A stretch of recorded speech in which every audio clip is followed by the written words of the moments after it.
This is Bunny Kelp, and in saving money for the holidays, apparently you get a lot of cats.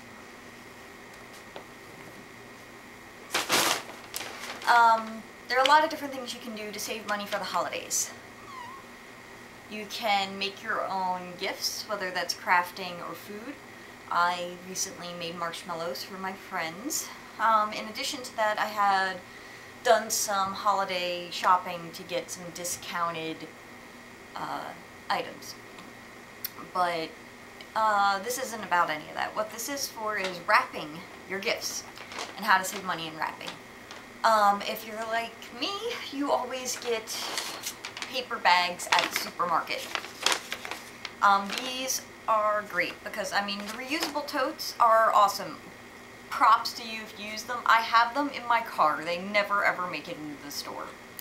They're great if I need a bag and I happen to be in the car, but I always forget. So I end up with all these paper bags.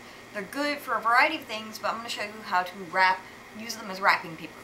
And I think it adds that nice old world look to your gifts and makes them feel, I don't know, special, better than just wrapping paper, which can get to be expensive. And these are free. So what you're going to do is, if yours have the handles on them, like mine do, just tear those off. They're just glued on. So just go ahead and tear the handles off of it.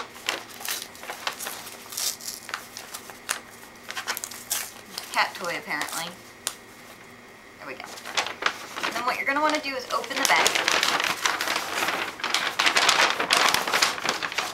And then you're going to need scissors, tape, and some sort of writing implement.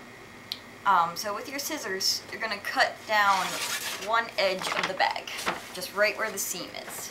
It doesn't matter which edge. Just do it to the best of your ability. I'm not the best at it. As long as you get a mostly straight line, you'll be good. And now what you're going to do is you're going to cut all the way down around all the bottom here. You're going to basically cut off that rectangle that is the bottom of the bag.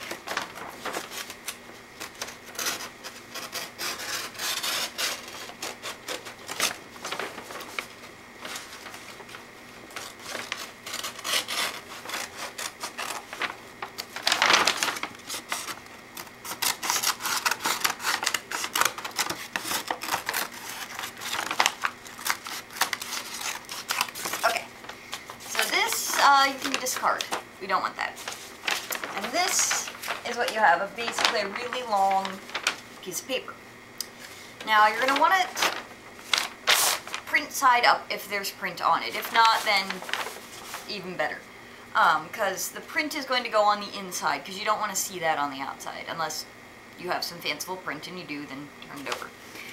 And then just like you do for any other gift, you just wrap your gift in it. This is some homemade box of homemade dog biscuits I'm getting for my sister's dog. She'll have to help her make them though. Alright, so we'll just go ahead and cut. This is also good, I guess, if you don't know how to wrap a gift. You'll learn. So we'll start with the wrapping. I guess we'll do it this way since this side has a little cutout in it. That way that'll be on the inside of the gift. Oh yeah. It's always nice to have the front of your gift facing down, so if there's any seams, they're going to be on the back part of the gift. I'm not one of those people that when I open presents, I'm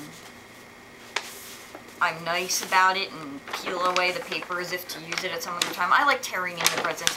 I think ripping the paper is the most fun part opening them. Alright, so this is where your tape comes in. I'm not concerned about this lining up on the edge. I'm not one of those people. If you are, go ahead and line it up. I also don't have the fancy tape that doesn't show up either. Alright, so once you have it in a tube, I don't recommend taping it to the present itself unless it's necessary, just because it tends to ruin the box or whatever it happens to be on. And now you're going to cut off the extra, because like, here's the edge of the box and here's this, and you don't need that much. You only need about half that. So I'm going to trim off the extra. If you're better about measuring your paper beforehand, you can avoid this. I just always like to make sure, right? You can do the same for the other side now. I like to save it just in case it moves around. This is also a lot easier if you do this on a hard surface instead of carpet, like what I'm doing. And now what you're going to do is push this down and then make little triangles with the edges. Just force this down as far as it'll go and then straighten that. Fold this in. This only works with square boxes, by the way. If you're trying to do an odd shape, you're just going to have to work with it. And then fold this one in. And that'll form like a point. And then you fold that up. You can, if it comes over the lip, you can just tape it up top, or you can fold the tip in and then fold it up, and it'll give it a little straight edge there that you can tape. And then go to the other side. You're going to do the same thing. So I'm going to trim off my excess because my box ends here. So I'm going to trim about to here-ish. I've been doing this for a couple years. You know what is also really fun? I guess if you have children, you can have them decorate the outside of this with some markers, either before or after, depending on what's inside. Or some pens or crayons or something, so it can be like a custom wrapping paper. Great fun for the kids while saving money. Or if you're an artist, you could do that and give someone some custom paper. Or if you're me, you can just get like some twine and tie it around and make it look even more old-timey. Or I like ribbon, curling ribbon.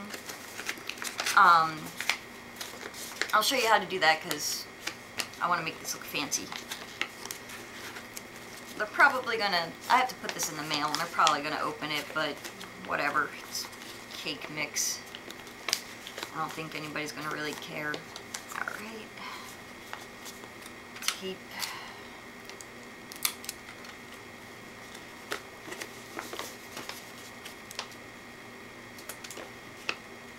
There we go. I mean, if you really want to go old school, you can like forego the tape and just use the twine to hold it all together, but I don't have the patience for that. That's not all that good. Like, and then see, now that you have the front, you have a nice pretty box, and that's the back of your gift. So when someone opens it and they go like this, they'll be able to see what's on there. Now's when you can do your curling ribbon, which I really like. Or you can just slap a bow on it.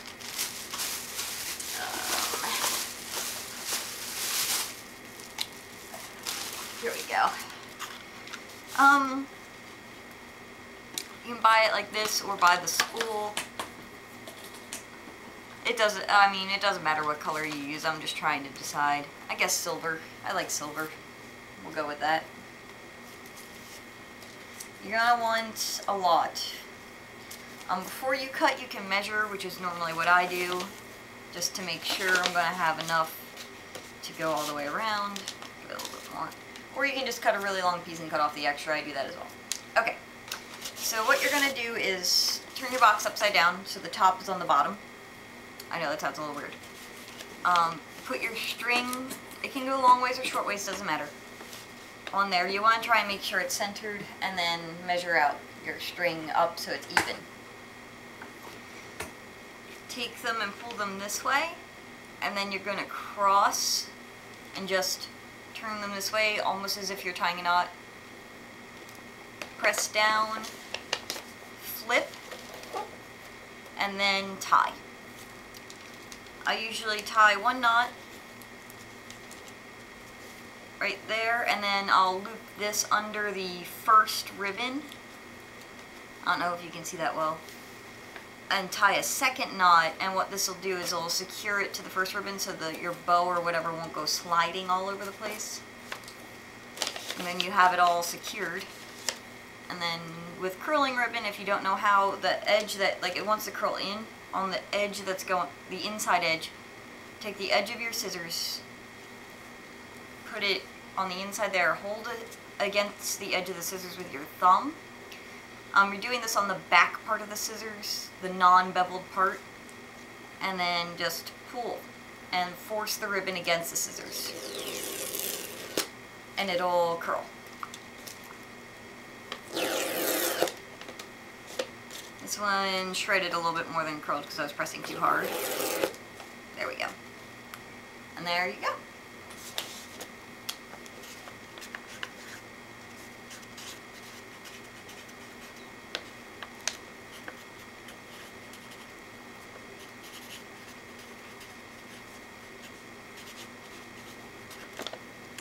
Right on, you can write right on the paper who it's to. No need for a little name tag. And you're done. We still got all this left over that we can use. Another good use for this is instead of parchment paper, you can use this for baking. Same deal, ink side down. You do not want to put your food on the ink side. Also, you want to watch out for the glued sections because glue does not taste good. So you can use this instead of parchment paper for certain things as well. If you can get the kind that don't have ink on them at all, that's even better. But it's just another thing that you can do with them.